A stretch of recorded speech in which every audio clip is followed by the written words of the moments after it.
Okay, that'll be fun to edit. Fewer dropouts. Yeah. I mean, well, I have to get your audio. We have to send me your audio so I can match it to what I have here. Okay. I think I can do that. What I noticed when I was been editing, especially last week's episode, you sound fine. I sound like I'm coming through a computer and really tinny. Oh, wow. Okay. Yeah. So I was like, okay, we have to make sure the audio is, up to par. Yeah, you got to give people good shit. We're in post-credit scenes mode right now. So a couple of things we didn't really get to because I felt like, why? Right. Kanye West for president. Oh, okay. I've said this nigga's crazy, haven't I? and you compared him to Trump with the ego thing. You called it. T called it. Yo, this nigga's crazy. And then his family, there's sources on the inside like, yeah, he's having an episode right now. An episode. He's having one of those bits right now. He's battling some shit right now as we speak. His announcing he's running for president in 2020 as a part of the birthday party. Nigga, sit your. I can't play any Kanye music. I just can't. I don't want to hear that nigga voice. I'm less mad at him for announcing it. Like we've known for a while that Kanye was a little off, even before he was diagnosed with having mental health issues. We just kind of knew. We black folk. He the cousin that you know a little bit crazy, and you just be like, don't invite him to the party with the liquor. He can come to the early party and had a macaroni and cheese. But I'm less mad at him for announcing, but I would be pissed off at people who voted for him. I would be irritated. You don't act like they're not dumb and crazy people just like him. Like, yeah, we did get Trump. Undiagnosed. You know what I'm saying? That's still out there, that's going to actually take him seriously. I had a discussion with my oldest son about it. I'm like, and I said the very same thing. That nigga's crazy. I'm not taking him seriously on anything. And I don't want to hear shit he got to say. I try to make it a point not to listen to crazy people. Fair enough. And I didn't think there was a whole lot to say about that. I was like, we don't have to put this in the main show because there's not really a lot to say about that. Yeah, that nigga's crazy.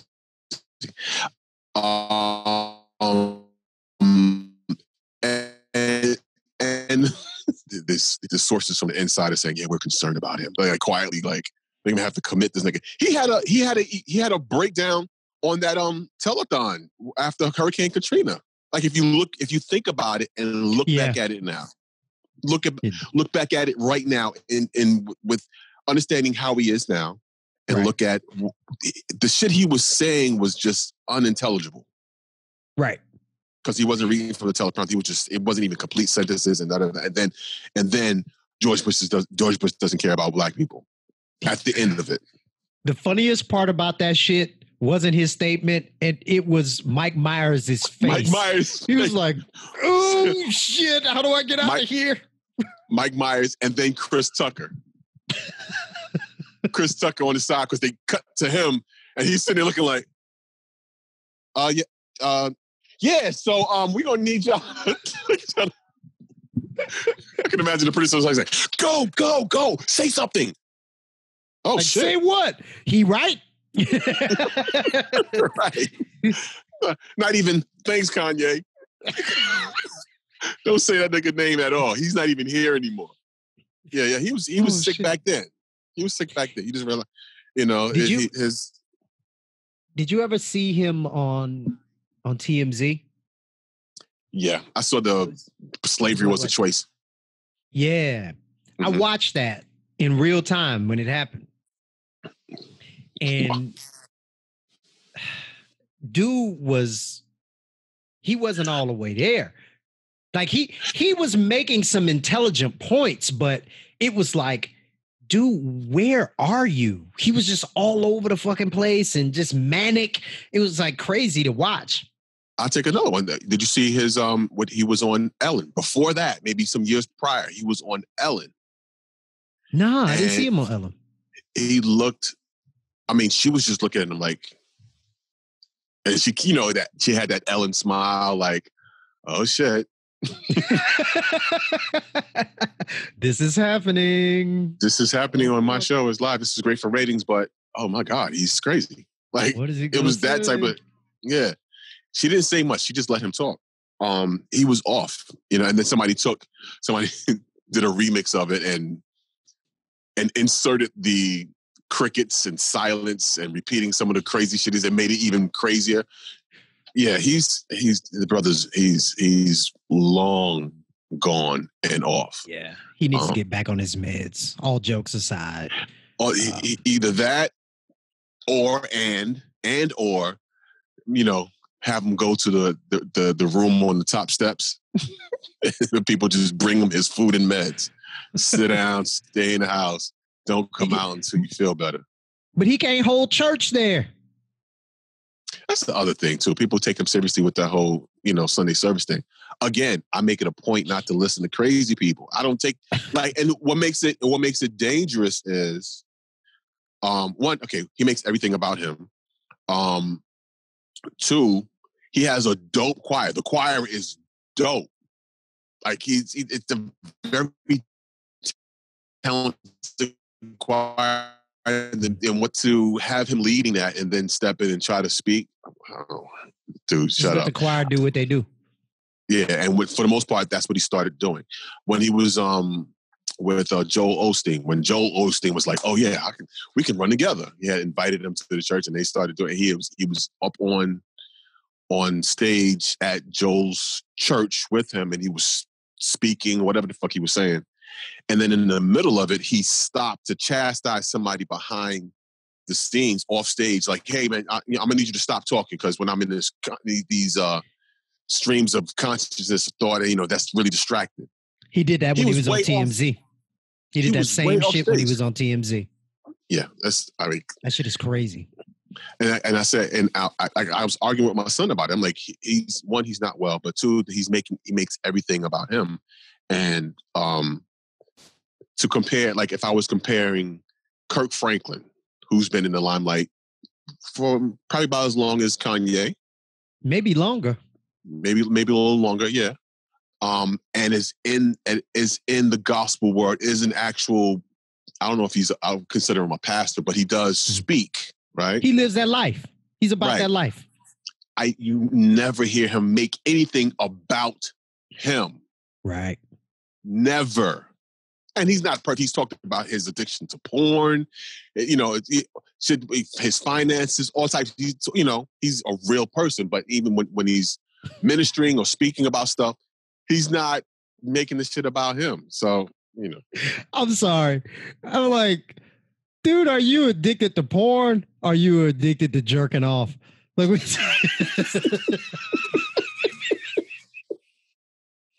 you just like touching your willy, motherfucker. You know, just the shit that humans, you know, interact with. And it doesn't, you know, because you're a Christian doesn't absolve you from everything, you know, humans are tempted by. One of the best phrases I ever heard was, and I'm paraphrasing, I'm sure I'm going to butcher this.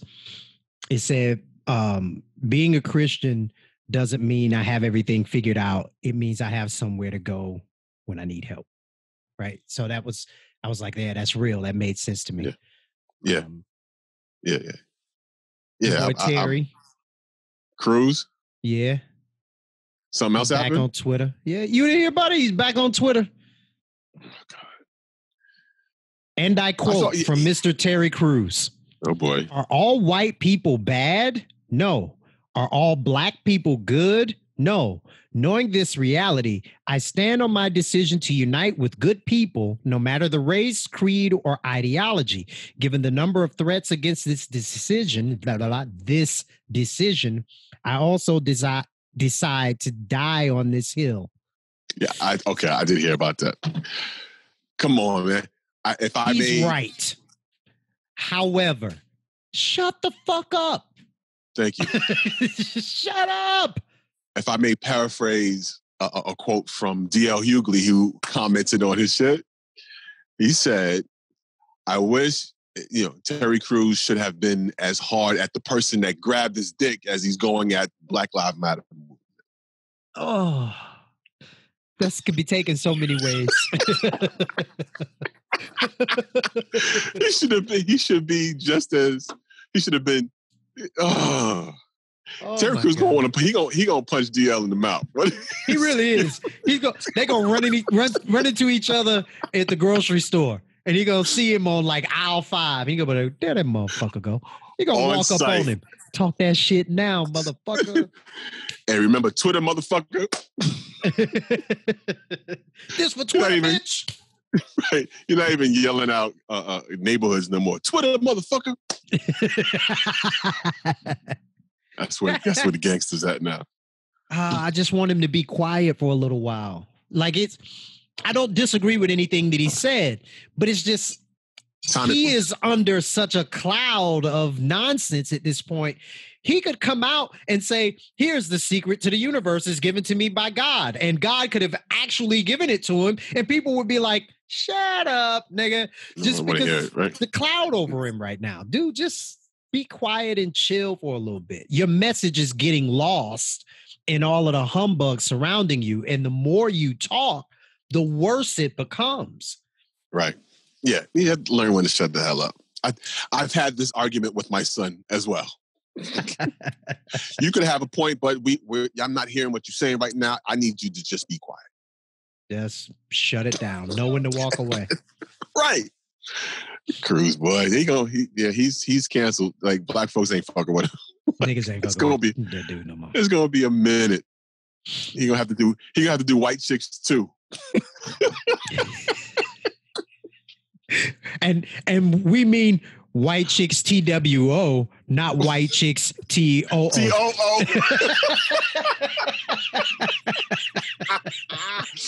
Right. Yeah. Because in reality, I see, I'm not gonna go there. Almost had it.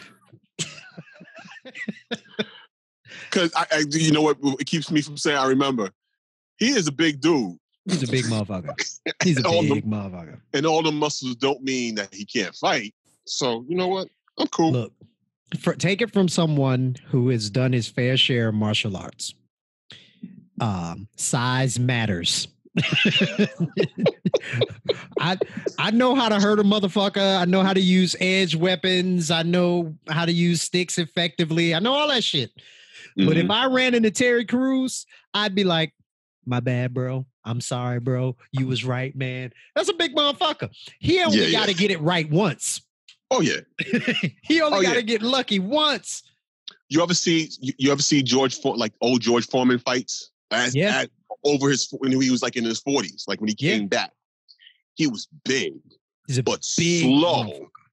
And I would see him, 90% of his punches would miss and they'd duck him and then the other opponent would get comfortable and he'd launch one and he punched like this. Yeah, he hammered. He was a hammer. He hammered your ass and he'd connect one of them and they just drop. But 90% of them punches missed because he was that slow. But when that one that did, goddammit, ended the fight. Look, boom, lights out, done. I'm a little dude. I encourage all little dudes all over the world, learn how to shut the fuck up and and learn how to goddamn run. Because if you run into somebody fucking 6'4", 250, 300, you getting your ass whooped. I mean, I don't care. Man. Unless you got a pistol, you getting your ass whooped. Yeah. And that's a whole nother thing. Oh, okay. All right. Real quick. I have struggled with talking about this or not. Okay. Just come out, T. Shut the fuck up, Steve. Hey, man, fuck you, man. So there was this cat some years ago. I saw it exposed initially from Nabs. Nabs had put out this, retweeted this video of this guy by the name of Grandmaster J messing with some sort of like doing a DJ routine with some air beams, something. He's not touching no turntables. He's just flailing his arms and you hear Peter Piper being cut up. Now, when you listen to it, it's actually Jazzy Jeff's routine.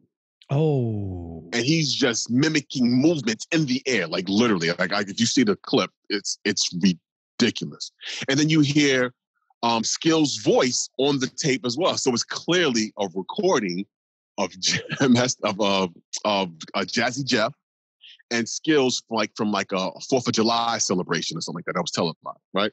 And he's making it like this piece of equipment you can do these amazing cuts and transforms from just, and he looks ridiculous. In any case, I say all that to say, it comes, people ridiculed him for doing that, right? Like, what are you doing? Like, and he doubled down on it or whatever the case, and then all of a sudden he stopped talking about it, and then no one had ever heard of him before because he calls himself Grandmaster J. Jay or just Jay, Grandmaster J. And I came up with, I was a student of Grandmaster Flash, right? Right. And Flash tweeted out, because this cat was saying that he was one of the, founders, he had been around, whatever. And Flash had tweeted out, hey, help me understand who you are. I've never heard of you. People, you saying that you've been around us coming up, in the heydays. I don't know you. And that came from Flash.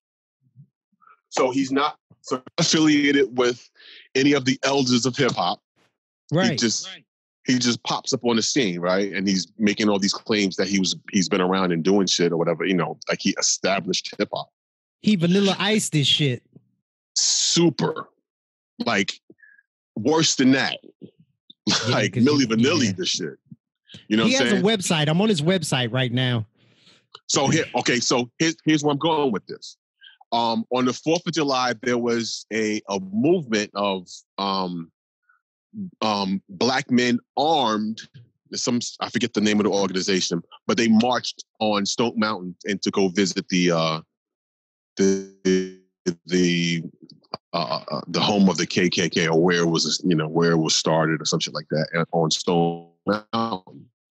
And it's like, I don't know, hundreds of, black men dressed in all black, heavily armed. This cat, Grandmaster J, is a part of that and like some sort of leader in it. Like, you know what I'm saying? And my concern is that he's as the kids would say, clout chasing. It seems like he had been clout chasing the entire time before. As a DJ, he's a fraudulent DJ. He's not a real DJ at all.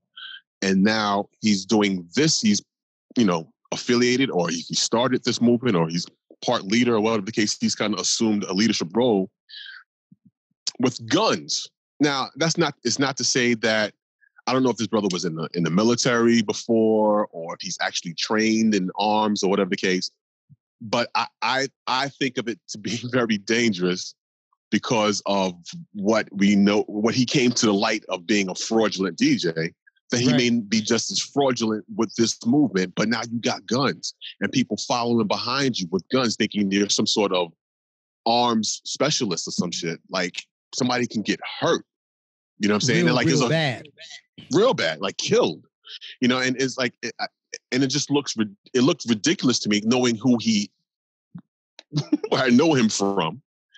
And he was doing an interview, and he got like 2 rifles or long guns in his hand. Like, why do you have 2? Why are you sitting there with 2 of them in your head? Like what? Like it's all for show. And it's like I just did a quick search and I'm looking, and it's like, I mean, I don't know the brother. I've never heard of him.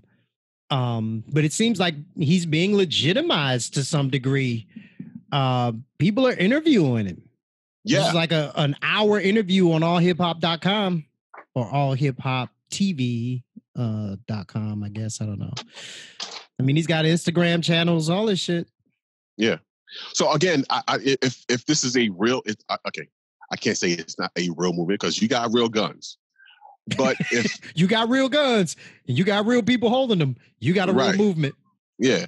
But if he's not like really knowledgeable or, in any of this, it's hard for me to kind of take it seriously. It's hard to, what I'm saying? See this dude.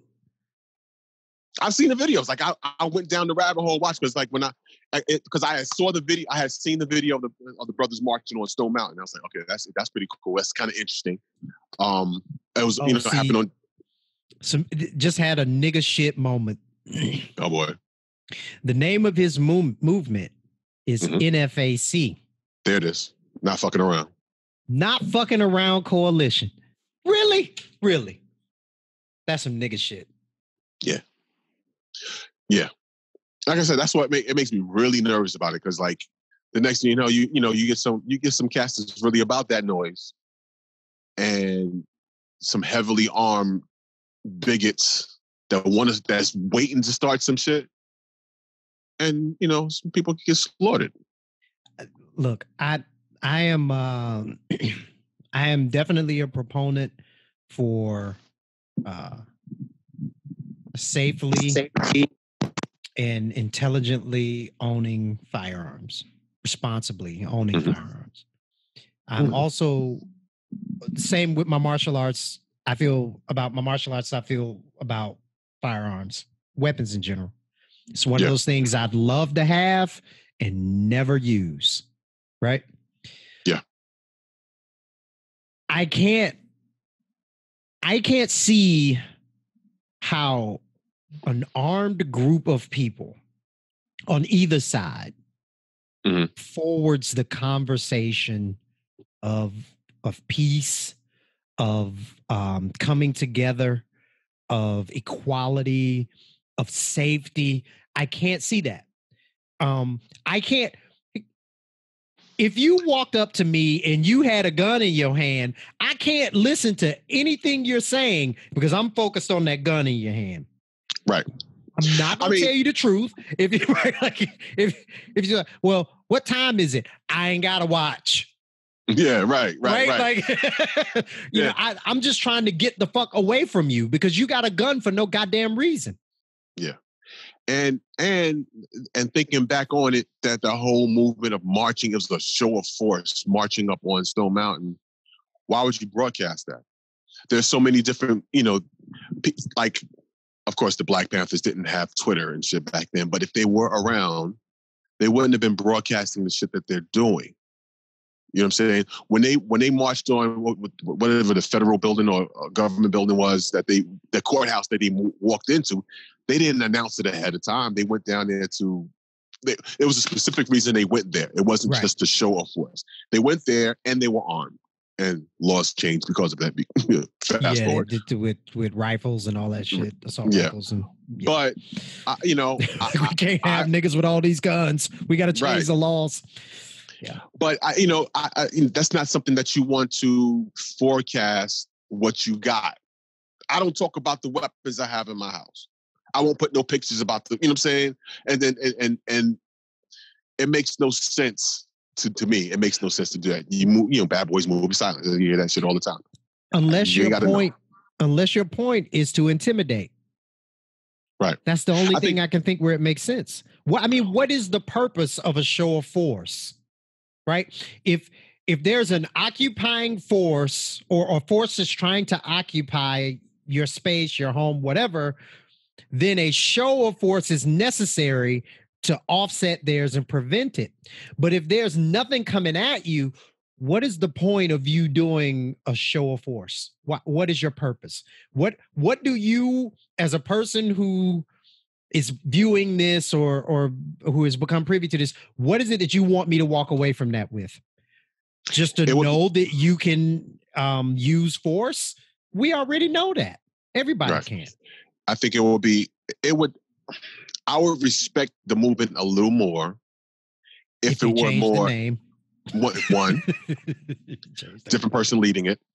But two, if it was more of like what the Black Panthers would do when a brother got stopped by the police, they show up and just monitor. And their whole thing, are you frozen? Yeah, no, I'm frozen. good. You were for a second, but you're back. I heard you. I was hearing you. Okay, cool. But yeah, Black Panthers would show up to monitor the encounter to make sure, and the whole thing was to make sure it doesn't escalate or get violent. and they were there to, to protect the people. If that was their motive, if that's what they were doing, that would be different. This is, I'm show you my gun. We got guns. What is that even? It's stupid. Look, I live in the South. I can go to Walmart and buy a gun. Right. Right. Everybody would hell nowadays, most people are walking around armed in this city. Yeah. And you don't need a permit. You don't need a permit to carry. You need a permit to conceal. Right. I learned that when I was there. Yes. You don't need a permit to carry. You need a permit to conceal. Mm-hmm. Now, I recommend that you get both. I mean, I recommend you get your permit if you're going to get a firearm.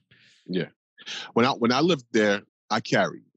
I'd be in seedy nightclubs and hoods. You know what I'm saying? So I carried, and I found out. I talked to sheriffs and police to make sure what my rights were, what I could do.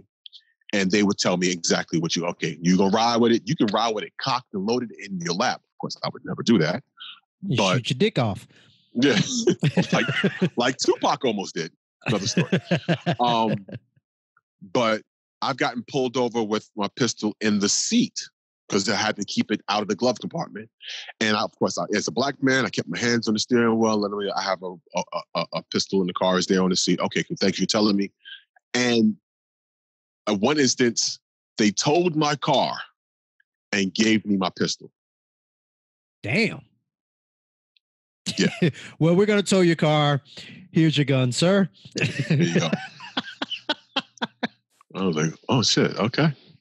Thanks. Look, they bought that gun ownership in the South, bro. They bought that life. Yeah. Yeah. But yeah, so in any case, if you've heard of this dude or see this dude, be wary, be very cautious and listen carefully at the shit he says and the shit he does. You have to watch who you following, man. Like, which, you know what is that's advice that I would give everybody about everything. I generally move with a healthy level of skepticism. Right. I don't care what it is or who it is. If somebody put it in front of me, I'm like side-eyeing it at first. Like, what is this? And then I do the research. I don't follow blindly. I don't vote blindly. I am that person that if I'm going to check a name on a ballot, I deeply research and dive into every one of those names, every what do you call them? Every law or initiative that they put on there. I don't just check a box. I go and look that shit up. Like, all right, what is this? And what are the implications of this? What is the left saying? What is the right saying? And then I form my own opinions from there, man. I think you have to do that with everything. Don't follow the loud voice just because it's loud. I think some black folks, I can't say all of us, are so hungry for leadership. Yeah. You kind of fall for, it's a danger to fall for anything. You know what I mean? Yeah. And the loudest voice, the person talking, acting like they know everything or whatever, moving around, people following. And that's not the best way to move around, man. Like, oh God. That's how we wound up with Trump for president. He was the loudest voice. Now we wound up with him because the biggest that controlled the actual what is it, the collegiate, no, what is the voting, I know what you're talking about, the electoral college. Electoral college. There's like, yeah, we're gonna give it to him.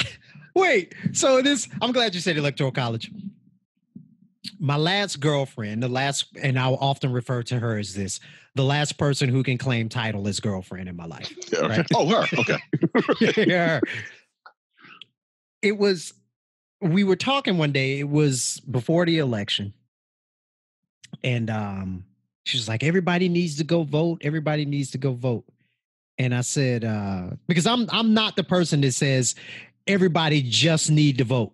No, everybody needs to educate themselves and then go vote. So I'll usually kind of poke people about that a little bit and say some shit like, fuck it, I ain't voting, just to just to get them into the conversation about educating themselves and not just following blindly Democratic lines or Republican lines just because. So we're talking, and I was like, fuck that. I ain't voting.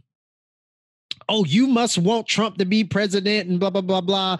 And if you don't vote, then he could win. I said, baby, you know that ain't how it works. She goes, yes, it is. If we get the most votes, we win. And I love that she put herself on the team. I said, no, baby. The president of this country is not elected by popular vote. She argued with me for an hour. And I finally said, don't trust me. And I Googled it and I read it off the Google page, handed it to her. She deleted it and Googled herself, got the results and read it. At the time, she was 36 years old and had no idea what the Electoral College was, how it worked. And it works different for each state. Yeah. It's not just a blanket kind of way things are done. It's different and it's shady as fuck, in my opinion. But she had no idea. So I would imagine, and she's educated. She's not a Waffle House worker. She has a degree. right.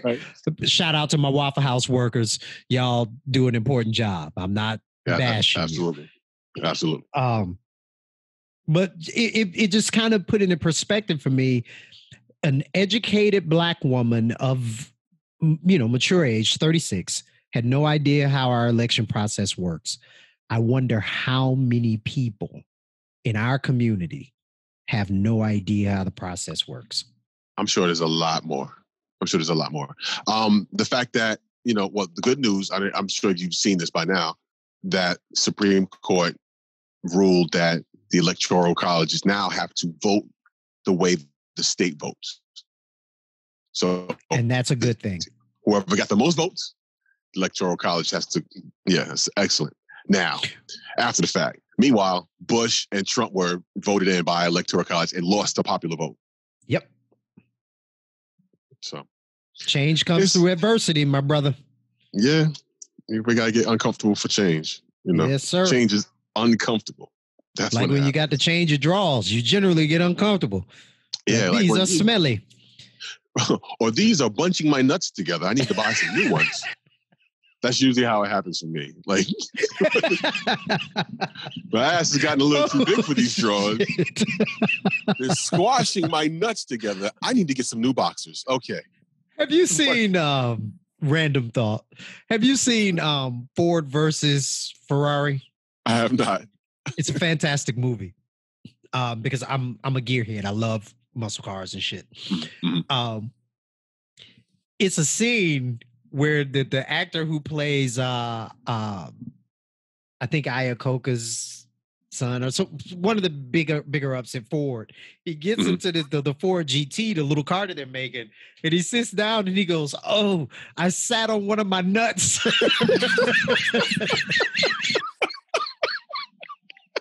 That's a real pain, man. I couldn't do shit but laugh because I was like, that shit has happened to me before. Oh, stop, man. Wait. Women have no idea. The women have no idea this is a real thing. Yes, no, you can actually, displace. You can sit on your nuts. Oh, you know what? Remember it was probably about 2 years ago where it was a big thing about man spreading. And that was the thing, like man spreading, motherfuckers man spreading. They did it's a YouTube video, and I'll have to find that shit and send it to you, where they put a crotch on women and had them just walk around with that motherfucker for like a day. And they were sitting with their legs all wide and shit. And it was like, at the end of it, they were like, "Oh yeah, we get it. We totally get it." We're like, "Yeah, bitch, I'm walking with something in between my legs. I can't put my legs together like you." It's probably the same reason or same thought process when women go home and the first thing they do is take off their bra. Yes. Like, oh. Now you get this. Oh, yes, this feels. You see him scratching the under. That is the not sexiest shit ever. Right? Like you see him doing this. Oh God! Like itchy, sweaty titties. Put some baby powder under the motherfucker. Something. or deodorant, but then it tastes different. That's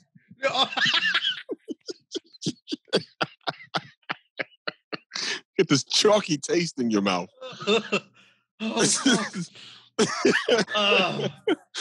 Oh man! So I think there was a little bit of sexism on both parts.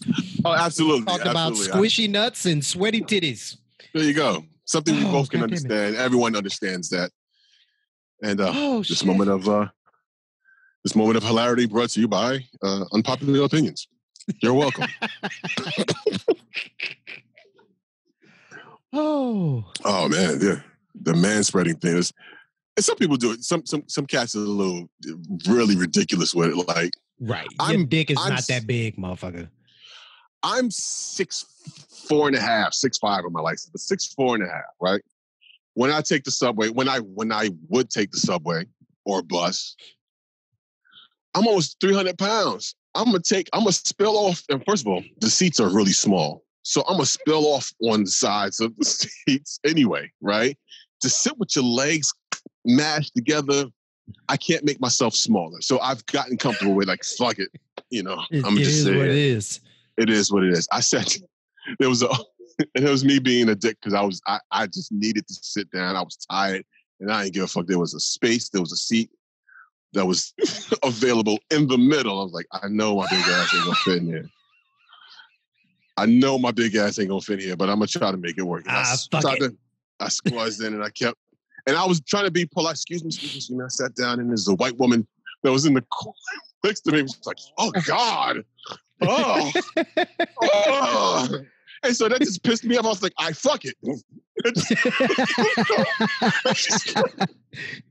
And she finally just got up and walked away. I giggled to myself and now I had space. That's a metaphor for how this country was founded.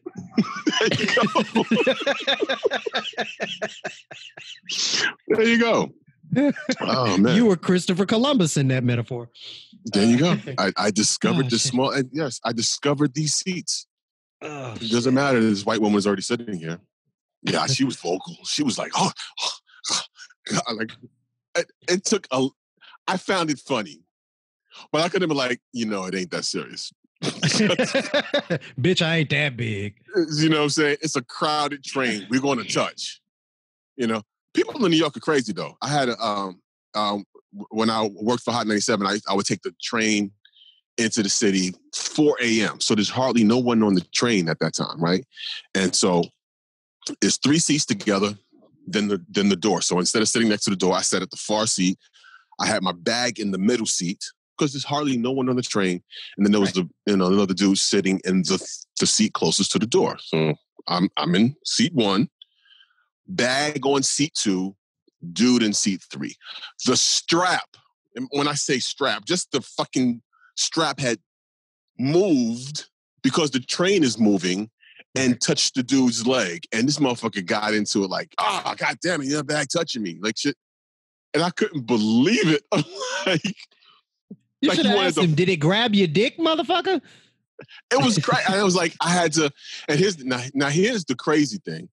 Because at the time, I had just had back surgery. So I was walking around with a back brace on, right? So I wasn't in no position to get into no tussle with nobody. Right. But I couldn't let that be known. So I had to go, I had to do the tough guy thing. What? He got up and he got off the train and that was the end of that. But in my mind, I'm like, whew. I hope this motherfucker don't call my bluff. Call my shit, man, because it's 4:00 in the morning. I don't feel like fighting. 2, I can't fight because all you got to do is hit me in the ribs one good time. Fight over. Done. And I ain't had a fight in, years. Oh, my God. I think the last time I got punched in the face was when I was in L.A. It was when I started training and I went into class. It was the first day of class, actually. I went into class and I had like literally been in a shouting argument with my kid's mom on the way to class. So much so that at a red light, it was a lady in the car next to me who waved and rolled down and was like, "We can hear every fucking thing you're saying." And I was like, "I don't give a fuck, this bitch, man." Right. So we screaming at each other. I get off the phone. I get to class. I get off the phone. I go into class and I'm still fuming. My head's not there. Seafood paired me up with this cat, Malcolm. Malcolm taught me a lot in that class. And I can't remember which technique we were working on that day, but Malcolm punched me dead in the face.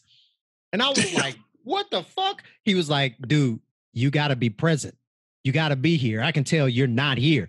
You got to be here. And I was like, yeah, okay. Got back into it. My brain started drifting away. Boop, punched me right in the face again. Damn. And I was, after that, when I walked through those doors, my brain was 100% in that space. I've never actually focused on anything like that in my life, where you shut out the world completely and 100% dial in on your breath and your body and this other motherfucker that's trying to get you. Yeah. Right? It's like, I'm like, oh. Nah, I think the one thing I can think about that I dial into like that, my attempt at flying a drone. Oh, wow. And okay. That, because you have to, for me, I'm not very good at it. I'm just learning it. I have to completely focus on the knobs, controlling this drone and keeping it from destroying someone else's property or, now I've lost the drone at this point. I've lost it in some trees over a so I clearly wasn't that good at it. But, when I would go out to fly it, I got to buy a new one. But when I would go out to fly it, I had to completely block out everything and concentrate on what I was doing to be able to send it off and bring it back. Because I didn't have the kind that you could hit a button and it retrieves and it just comes back to you.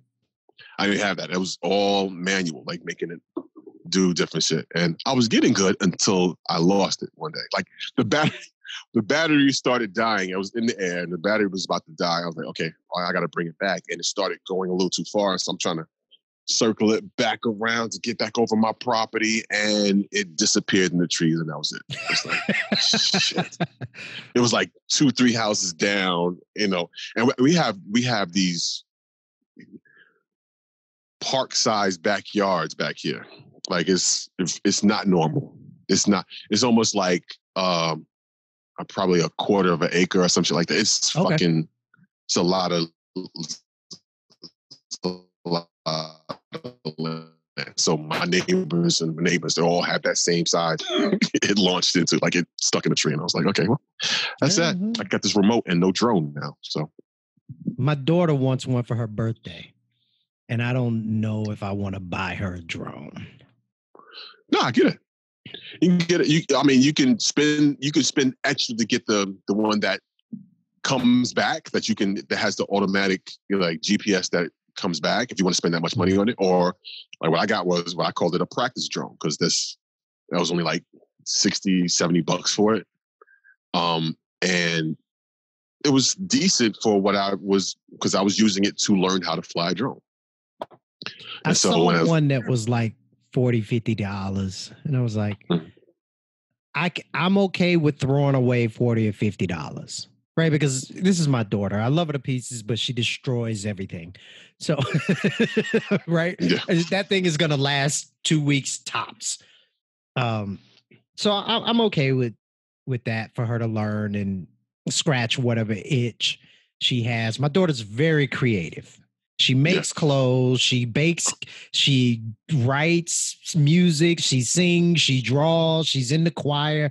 Anything creative, she's into that space. So for her to want a drone makes me say, okay, she probably wants to get into video type shit.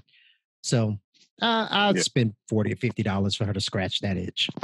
Yeah, it's cool. I mean, if she really gets into it, you're gonna have to get the next one up with the camera and all that, and the GPS and all that good stuff. But yeah, it's a cool, it's a nice little hobby. It's actually nice. And then I don't know what it's like, in Georgia, but like here in Jersey and in New York, at a certain size, you have to get a license. Yeah, it's that way in Georgia. She's out in Texas, so okay, it's probably the what same the way. laws are in Texas. It's probably the same way. Probably the same thing. At a certain they changed. They started, because everybody got a drone, and now in New York, you can't fly a drone in New York City airspace. And same thing in Atlanta. Yeah, you can't. So you have to get permission from the FAA and the police to fly a drone in the city. Yeah, so they fuck around and shoot your shit down. You going? This is fun. Bang! Pow! There goes $1,100 down the drain. Yeah, it is done. Oh shit! All right, man. All right, yeah, man.